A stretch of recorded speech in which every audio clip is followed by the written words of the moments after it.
పక్కనే ఉయ్యాలలో ఉన్న తన బిడ్డను చూసి మురిసిపోతూ కాస్త కన్నీళ్లు కారింది జెస్సీ. తన పక్కనే ఉన్న ఇంకొక గర్భవతిని చూడటానికి ఆమె కుటుంబమంతా తరలివచ్చారు. కానీ చూడటానికి ఒక్కరు కూడా లేరు. కేవలం తను, తన పాప మాత్రం ఒంటరిగా ఉన్నారు.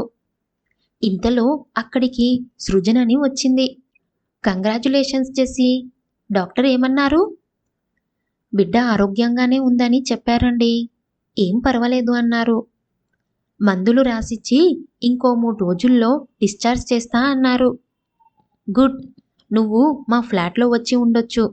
ఆ తర్వాత నీకు ఉద్యోగం చూస్తానులే. ముందు నీ ఆరోగ్యం కుదుటపడనివ్వు అంది సృజన. సంవత్సరం క్రితం జెస్సీ జన్మస్థలం కేరళలోని కొట్టాయం. ఆమె అక్కడ డిగ్రీ పూర్తి చేసింది. ఆమె కుటుంబం క్యాథలిక్ సంప్రదాయాలను పాటించే కుటుంబం. వారికి యేసుప్రభు అంటే ఎంతో భక్తి. జెస్సీకి కూడా దైవభక్తి ఎక్కువే, కానీ ఆమె ప్రతిదీ ఒక లాజిక్లో ఆలోచిస్తుంది. ఒకవేళ ఏదైనా దైవ ప్రక్రియ ఆమె లాజిక్కు అదకపోతే దాన్ని ప్రశ్నించే తత్వం ఆమెలో ఉంది. పైగా జెస్సీ ఒక సైన్స్ స్టూడెంట్స్ కాబట్టి శాస్త్రీయ దృక్పథం తన జీవితంలో అలవర్చుకుంది. ఒకరోజు కొట్టాయంకి ప్రేయర్ గ్రూప్ వచ్చింది. అందులో కొంతమంది వారి ఇంట్లో బస చేయడానికి జెస్సీ నాన్నగారు అనుమతి ఇచ్చారు. వారు ఉన్నన్ని రోజులు వారికి ఏ లోటు రాకుండా జెస్సీ నాన్నగారు చూసుకున్నారు. అలాగే ప్రతి ఆదివారం ఆ ఇంట్లో ప్రార్థనలు ఉండేవి. అయితే అందులో ఒకతను పేరు జోసఫ్. అతను జెస్సీతో చనువుగా ఉండటానికి ప్రయత్నించేవాడు. బైబిల్లో వాక్యాల గురించి సందేహాలు తీరుస్తా అంటూ చేతులు భుజాలపైన, మెడపైన ఎక్కడ పడితే అక్కడ వేస్తూ చాలా ఇబ్బంది గురి చేసేవాడు.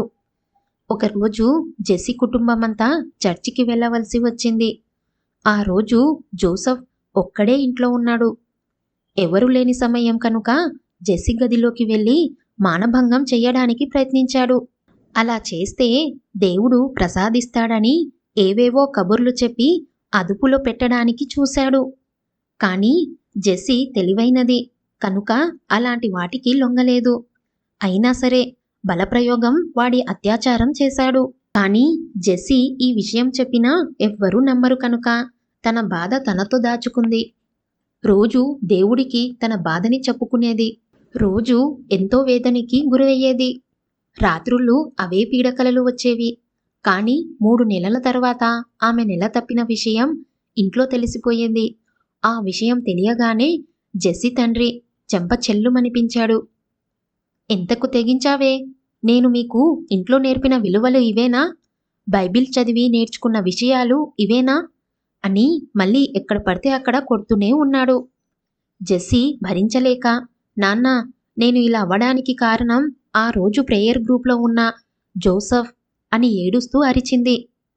అది విన్న కుటుంబ సభ్యులు షాక్కి గురయ్యారు.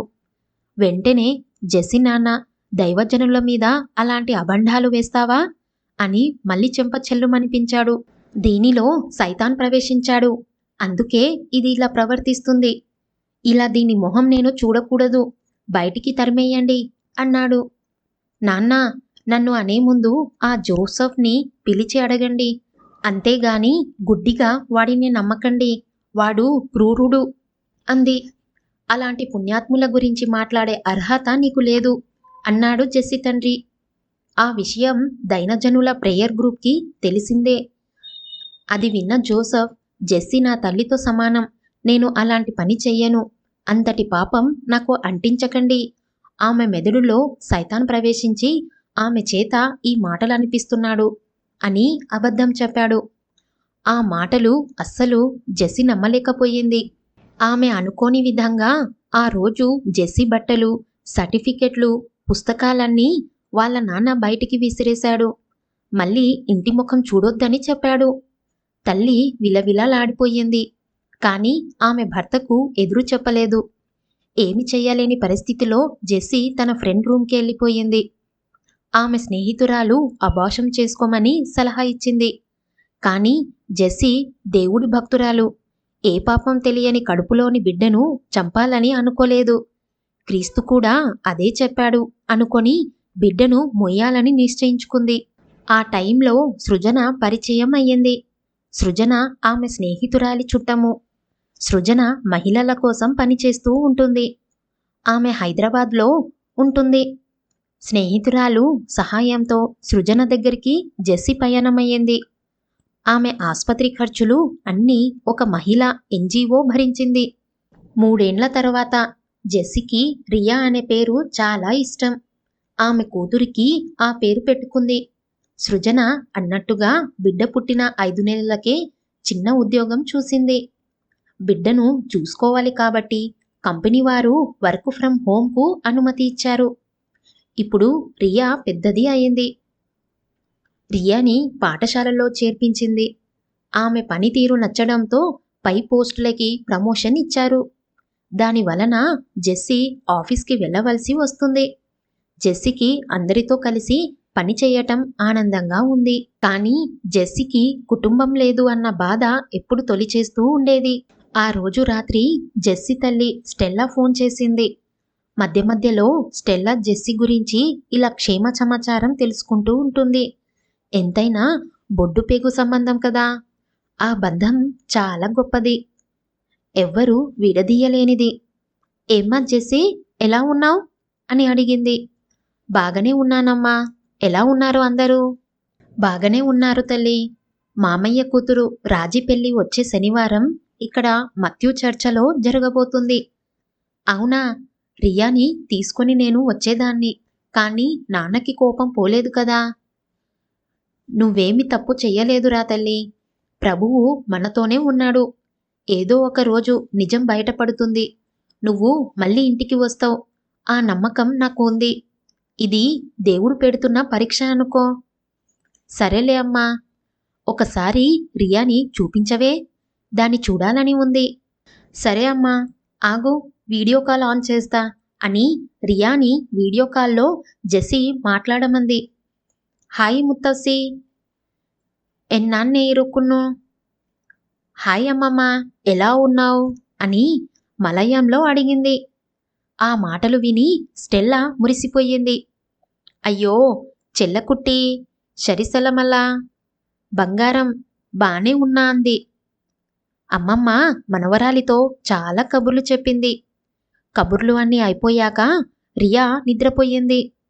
జెస్సీ పక్కన జో కొడుతూ ఆలోచనలకి పనిపెట్టింది. మామయ్య కూతురి పెళ్ళి, అందరూ చర్చికి వస్తారు. ఎంత బావుంటుంది ఆ వాతావరణం.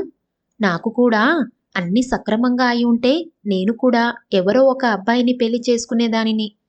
పెళ్లి రోజు తెల్ల చీర, తల మీద తెల్లటి వస్త్రం, చేతిలో పూలగుత్తి, అందరి దీవెనలను, ఫోటోలు, భోజనాలు, భర్తతో సరసాలు, చిన్నపాటి గొడవలు, ప్రేమలు, ఆప్యాయతలు ఇవేమీ లేకుండా జెస్సీ జీవితం రిమోట్లో స్కిప్ బటన్ నొక్కినట్టుగా అయింది.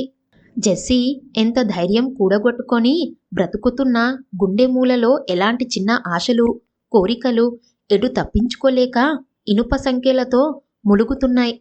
ఎంతైనా జెస్సీ కూడా అందరిలాంటి ఆడపిల్లే కదా.